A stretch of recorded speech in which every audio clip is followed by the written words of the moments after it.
Hello, kindred spirits. Welcome back. I just wanted to remind you that this and all episodes of Worderella Reads is sponsored by my patrons over at the Society of Kindred Spirits. If you're a patron, thank you. I love you. If you're new here, I recently simplified my patron tiers to $3, $5, and $9. So take a look. The $9 tier, get occasional mailers like character art prints in the mail, stuff like that. Go take a look. It'll be fun to see you in the community.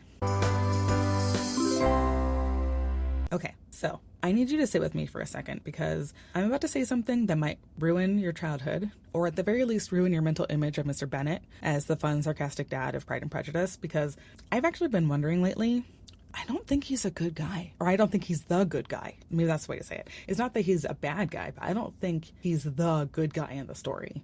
I think he may actually be one of the worst parents in the book, and I say this as someone who has quoted, "For what do we live but to make sport of our neighbors, but to make sport for our neighbors," more times than I care to admit. I love Mr. Bennet, but he's got some work to do. Okay, so here's the thing. Mr. Bennet is funny. Miss Austen writes him as this dry, witty escape hatch from Mrs. Bennet's nerves and the general chaos of the house. And I think because he's funny and because Mrs. Bennet is written to be the obviously ridiculous one, we tend to think of him as the reasonable parent by comparison, but which is a low bar, I suppose. But he kind of clears it in our head. And I don't know, clearing the bar of Mrs. Bennet having a nervous fit about Muslim is not the same as being a good dad. And when you track what he actually does in the book and what he says, that gap is enormous. I actually think about it today. If you had a mother or you knew a friend, like a couple, they have 5 daughters, and the mother of the 5 daughters has anxiety and she's working through it. She's doing the best that she can. And the husband is essentially checked out. That's kind of Mr. Bennet in this instance. Like, he has $5 and he has no savings plan for them. The estate is entailed away, which, okay, fine, that's not his fault. That was the law of the day. But he had years to prepare for what happens to 5 girls with no inheritance when they lose their father when he dies. And he didn't do anything. Not only did he not do anything, he made jokes about it repeatedly in front of his daughters. He took their uncertain future as for his own amusement, which is a little cruel and mean if you think about it. And it's not just that. He lets Lydia go to Brighton. Lizzie, who's his favorite, and he actually respects her judgment. She tells Mr. Bennet specifically that this is a bad idea, that Lydia is reckless and unsupervised, is going to end badly, and he waves it off because keeping the peace, avoiding the argument, avoiding effort is easier than parenting. And then it does end badly in a way that probably would have ruined all of his daughters' lives, not just Lydia's. I actually think that this is a toxic Enneagram 9, right? Like, he's trying to keep the peace and he wants peace so badly that he's willing to do anything to maintain his peace, even at the risk of hurting others, because his peace is paramount, which again, not great parenting. And then the thing that kind of bugs me is when Lydia's whole situation goes the way that it goes. I don't know why I'm acting like this is a spoiler. This book has been around for 200 years.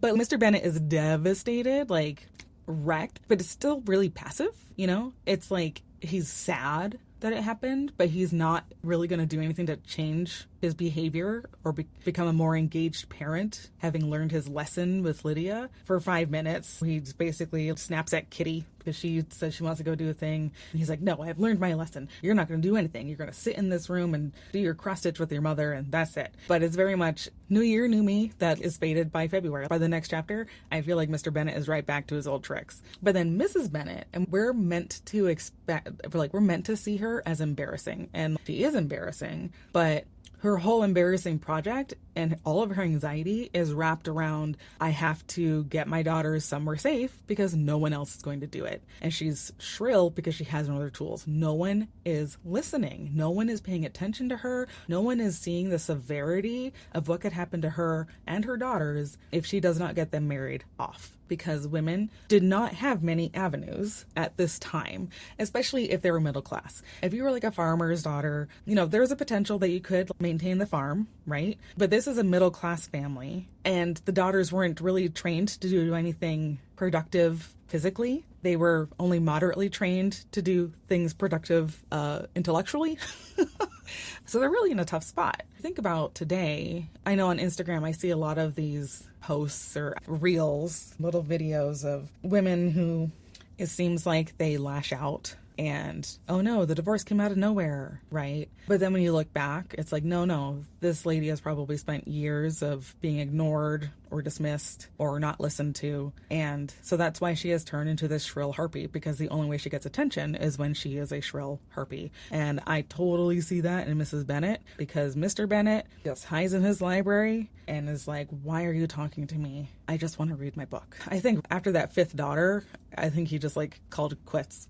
But it's hard because like she doesn't have anywhere to escape to. The only thing that Mrs. Bennet gets to do is have her nerves and host her dinner parties. And Mr. Bennet, being the actual landowner, he gets to do whatever he wants. And I think we let him off because it's clear that Miss Austen likes him better. He gets the good lines. He gets Elizabeth's love. He gets to be narratively charming, even though he's functionally absent. And I think it's an interesting comparison. I think today is that whole, someone sees a dad and two kids in the grocery store. It's like, man, that's so nice that you're babysitting the kids. He's not babysitting his own children. You babysit other people's children. You take care of your own kids. But it's that same sort of logic, I think. And so this is kind of where Jane Austen shows her brilliance. She's showing you how charm can hide neglect, and how just because Mr. Bennet is not embarrassing like his wife, that can become a stand-in for being a good dad, and that's really not the same at all. This is coming from, I first read Pride and Prejudice when I was 9. It was and still is like my most prized Scholastic Book Fair purchase.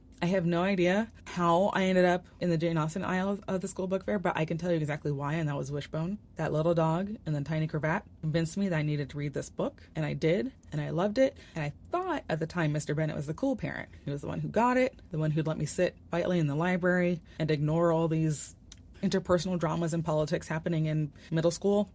But now that I'm decades older and a parent myself, and getting to read different variations of Pride and Prejudice and seeing other authors' interpretation of Mr. Bennet, it's given me an opportunity to say, oh, wait a minute, so he saw this coming and then he let it happen anyway? You could have not. That is the pet peeve of my life, honestly, is seeing the train wreck coming down the tracks. You have the opportunity to flip the switch to go down a different track and avoid the crash, but you don't do it because, well, gosh darn it, this is the path I was going to go down and nothing's going to stop me. Well, sometimes the crash is going to stop you.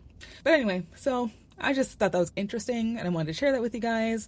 It's one of those weird emotional and intellectual moments where you realize rereading the book itself doesn't change, but you have changed it between reads. And it can completely change how you interpret the same words that you did even a week ago. So, I don't know. I mean, I don't think Jane Austen meant for Mr. Bennet to be hated the way, like, Wickham is hated. I don't think he's a harmless, funny dad either. He is a dude who had the power to protect his family and mostly chose his own comfort instead. That's not villainy, but it's also not nothing. It's neglect at minimum. So anyway, this is what I would love to hear from you. I would love to know, do you think this read is too harsh on Mr. Bennet? Is there a version of Mr. Bennet that you defend? Come on over to the Society of Kindred Spirits. That's my Patreon, and tell me. I do read every comment, and honestly, I love being told if I'm wrong, especially if you've got the receipts. I love a good citation. And if you're curious what a good Jane Austen father looks like,